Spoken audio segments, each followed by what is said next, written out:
We're here on Broadway and Houston at the city's new park and ride that's under construction. With me right now is a very special guest, our new Assistant City Manager, Jeff Johnston, who's going to tell us a little bit about this project, and then we're going to learn a little bit more about Jeff.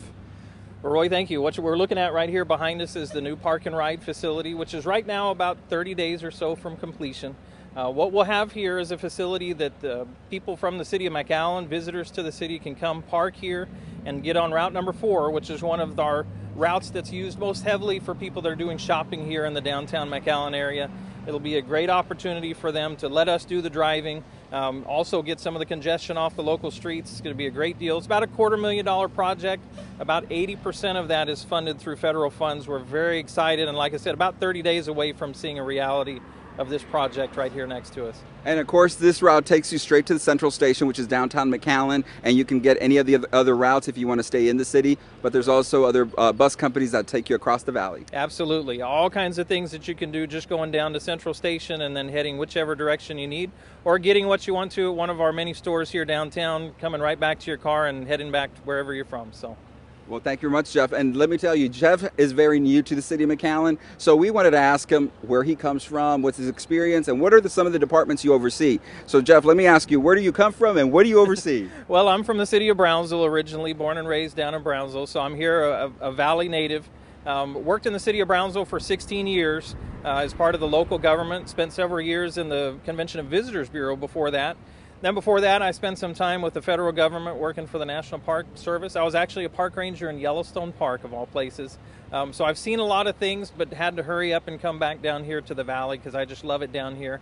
And got here to McAllen as quick as I could. We're having a wonderful time. I've got a background in law enforcement, in emergency medicine, in emergency management, and spend most of my career in Brownsville overseeing the emergency management department. And so one of the questions you asked is, what do I oversee? Obviously, emergency management was one of the first things that we discussed. So we oversee, or I help oversee, the preparedness here for the city of McAllen, making sure that the city has all the resources it needs. Also making sure we have agreements in place, plans in place to help us deal with any kind of emergency that the city may face, be it hurricane or hailstorm or natural disaster of any kind. In addition to that, the call center, the 311 call center, falls under me. So if people within the city of McAllen have questions about local services, they need to know when their trash is going to get picked up, or if their trash didn't get picked up and needs to be, other questions like that, they can call 681-3111, make sure I get that right, and then just talk to one of the operators over there. They can point them any direction they need to go within the city. And a lot of situations that people will call about, the operators at that number can actually take care of them right there. So instead of being transferred around to different departments, their goal is to take care of problems right then and there as much as possible so that people can get along with their business and do what they have to do during the day. I've worked at the call center before, so there is a process. Projects do, if you call in with an issue, it gets taken care of with a sort of accepted amount of time, right? Absolutely. You know, there's many things that people can do. McAllen 311, we've got an app out there, so if people have a smartphone, they can enter pothole information or weedy lots. They can put all of that on the app, get responses and emails back quickly, and then obviously calling the office, they can get information as well. I know we're getting ready for hurricane season, but in McAllen we also have severe weather. So let's just say for people who are interested in preparing for hurricane season, it starts June and it goes through November. People always ask me, is the city prepared? People don't understand there's trainings year round. I always tell people it's not an issue of being prepared, it's an issue of always preparing. The city will never be 100% prepared because there's always something else we can do. There's always some new information, some new technology, some new training that we can get our hands on. So we're always in the process of preparing the city and then working with our local residents to prepare them. One of the things we did here recently was have some storm spotter training, which we opened up to the public. And so the National Weather Service came here, did some in-house training not only for city staff but for members of the public to tell them this is specifically what severe weather looks like. Some little things like what size hail do they consider to be severe hail, and at what point should you call the National Weather Service and point that out to them. Little things like that we can do to assist local residents. And then obviously we encourage local residents to make sure that they have their own plan. The city spends a lot of time and effort working on internal plans, working with regional partners, with officials at the state, at the Governor's Office of Emergency Management. The most important thing for local residents to do is make sure that they have a plan, that they're prepared, that they have an emergency supply kit, maybe some cans of food with a can opener that's not electric, things like that, a battery that's actually got working batteries in it, a flashlight with working batteries. I've got a bunch of kids, and so I always tell people a flashlight, that's what you keep dead batteries in, right? You got to make sure that the batteries are working, but making sure that you just have some essential items, extra medication if you've got somebody in the family that uses a lot of medication. Just things that keep you ready so that if there's any kind of unexpected emergency, you've got the things on hand that you can take care of your family and be okay for a period of time before the city and state and federal folks can come in and assist. And as we learned through Katrina in New Orleans, that it's for several days. Don't just plan for an overnight, a day trip.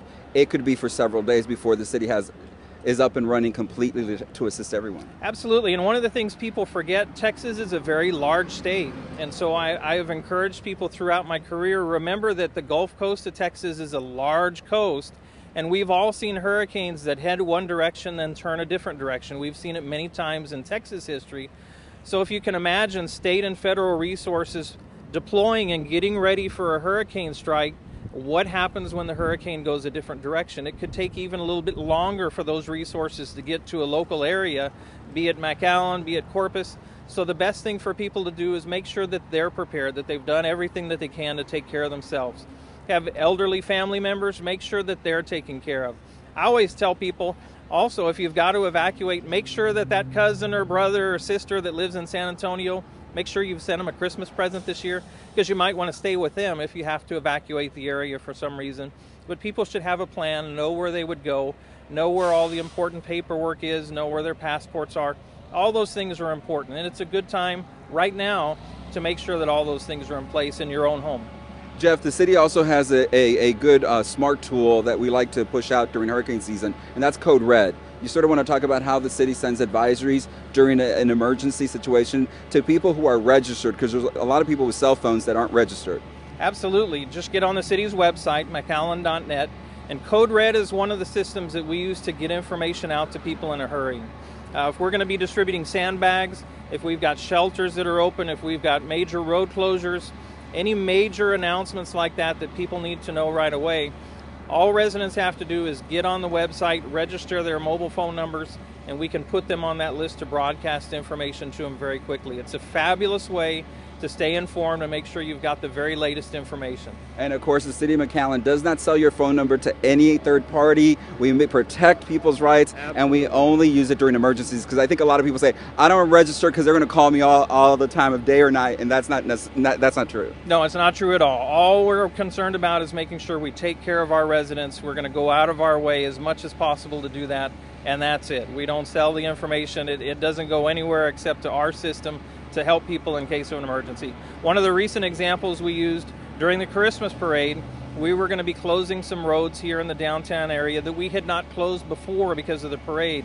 To make sure that people had that information, we pushed it out there. The key thing is we realized somebody may need to get to a hospital, they may find a road closed that they didn't expect. So we considered that a significant enough incident to get the information out to people.